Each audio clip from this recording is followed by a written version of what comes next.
السلام علیکم ورحمۃ اللہ وبرکاتہ۔ ناظرین محترم، میں حافظ رضوی آپ کی خدمت میں نئے ویڈیو کے ساتھ حاضر ہوں، اور آج جو ہے میں تحریک لبیک کی کوئی اپڈیٹ نہیں آپ کے ساتھ شیئر کرنے والا۔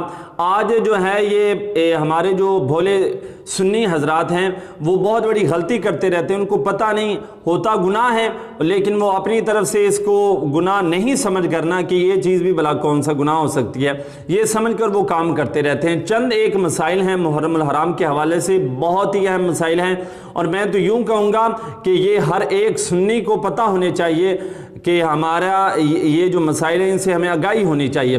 ناظرین محترم، پہلا کہ محرم الحرام شریف میں یہ کالا لباس پہننا کیسا ہے۔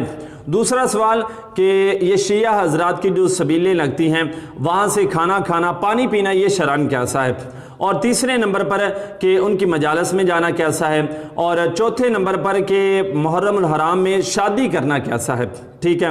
اور پانچویں نمبر پر کہ یہ جو ہم منت مانگتے ہیں کہ میں ماتم کروں گا، میں کالا لباس پہنوں گا، محرم الحرام میں ننگے پاؤں رہوں گا، تو یہ شرعاً کیسا ہے۔ تو پہلے نمبر پر آ جاتا ہے کہ کالا لباس پہننا کیسا ہے۔ تو میں آپ کو بتاؤں کہ عموماً جو ہے وہ کالا لباس پہننے میں کوئی حرج نہیں۔ آقا علیہ الصلوۃ والسلام نے کالا امامہ پہنا تھا، فقہاء کرام لکھتے ہیں کہ اسی نسبت کی وجہ سے آدمی کالا لباس پہن سکتا ہے۔ لیکن محرم الحرام میں چونکہ شیعہ حضرات جو ہیں یہ غم کے طور پر پہنتے ہیں، تو اس لیے یہ کالا لباس جو ہے یہ محرم الحرام میں نہیں پہننا چاہیے۔ سیدی اعلیٰ حضرت آپ فرماتے ہیں کہ تین رنگ جو ہیں یہ محرم الحرام میں نہیں پہننے چاہیے، پہلا سیاہ، دوسرا سرخ، اور تیسرا جو ہے وہ سبز۔ جو سرخ ہے وہ اس لیے نہیں کیونکہ یہ جو ناسبی فرقہ ہے وہ اس کو نعوذ باللہ خوشی کے طور پر وہ پہنتا ہے۔ اور اب کالا کیوں نہیں پہننا چاہیے؟ کیونکہ یہ غم کے طور پر پہنتے ہیں، اور غم کے طور پر جو ہے وہ کالا لباس جو ہے وہ عورت پہن سکتی ہے، وہ بھی اس کے خامد کے مرنے کے بعد جو ہے وہ 3 دن تک جو ہے، یہ حدیث پاک سے ثابت ہے، مسلم اور بخاری شریف کی حدیث پاک ہے، اس کے اندر آتا ہے کہ عورت جو ہے وہ کالے لباس پہن سکتی ہے اپنے خامد کے مرنے کے بعد 3 دن تک، لیکن اب ہم نہیں پہن سکتے غم کے طور پر، ٹھیک ہے۔ اور اگر ویسے پہنا جائے تو جائز ہے، لیکن محرم الحرام میں نہیں پہننا چاہیے۔ اس کی وجہ کیا ہے؟ کیونکہ اگر ہم محرم الحرام میں یہ کام کریں گے تو لوگوں کے ذہن میں یہ آئے گا کہ یہ بھی شیعہ ہے، تو اس مشابہت سے بچنے کے لیے ہمیں چاہیے کہ ہم نہ پہنیں۔ حضور کی حدیث پاک ہے کہ جو آدمی کسی قوم کی مشابہت اختیار کرتا ہے تو وہ انہی میں سے ہے، ٹھیک ہے۔ تو ہم نے اس مشابہت سے بچتے ہوئے محرم الحرام کے 10 دنوں میں جو ہے وہ کالا لباس نہیں پہننا، ٹھیک ہے، اس سے پرہیز کرنا چاہیے۔ اب دوسرا آ جاتا ہے کہ ان کی مجالس میں جانا اور ان کی جو سبیلیں لگی ہوتی ہیں ان سے کھانا کھانا، پانی پینا کیسا ہے۔ تو میں آپ کو بتاتا چلا جاؤں کہ ان کی مجالس میں جانا، ان کی جو ہوتی ہیں وہ سبیلوں سے کھانا پینا جو ہے، پانی پینا، یہ حرام ہے، ٹھیک ہے، یہ بات حرام ہے، آپ نے اس چیز سے پرہیز کرنا ہے۔ اور کافی لوگ یہ مسئلے کو نہیں جانتے اور کرتے رہتے ہیں، لیکن آپ نے سنی حضرات جو ہیں وہ اس کام سے بالکل بالخصوص جو ہیں وہ بچیں۔ اب آگے آ جاتا ہے کہ جناب محرم الحرام میں یہ جو ہم نوحہ سنتے ہیں، نوحہ کرتے ہیں، تو یہ کیسا ہے؟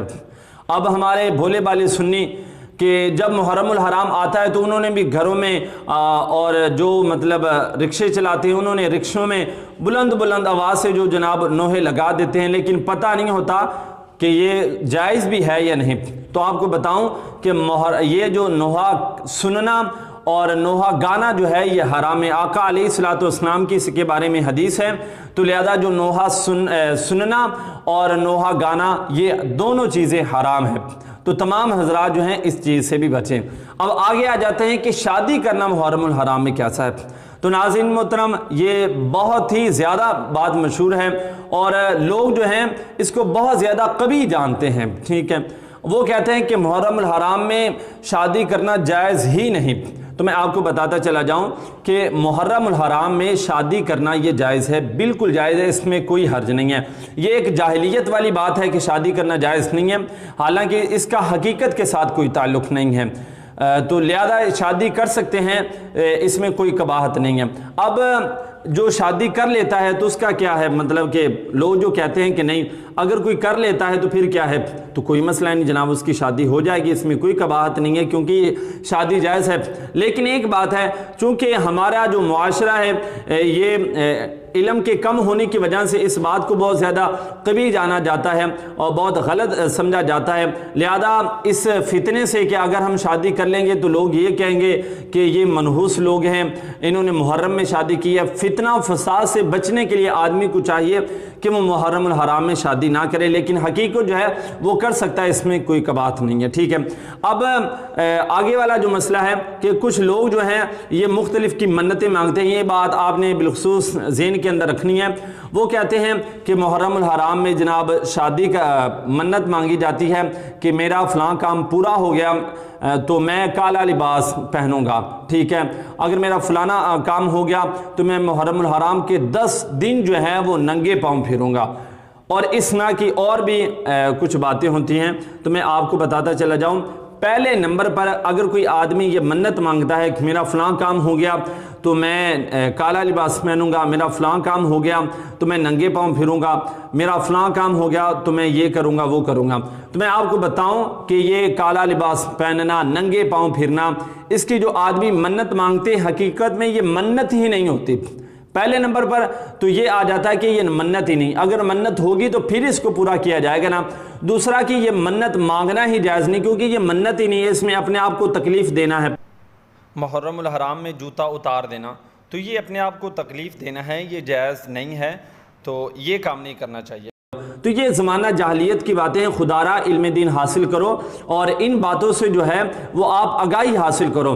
دوسرا کالا لباس پہننا، تو کالا لباس پہننے کی آپ نے کیوں منت مانگی ہے؟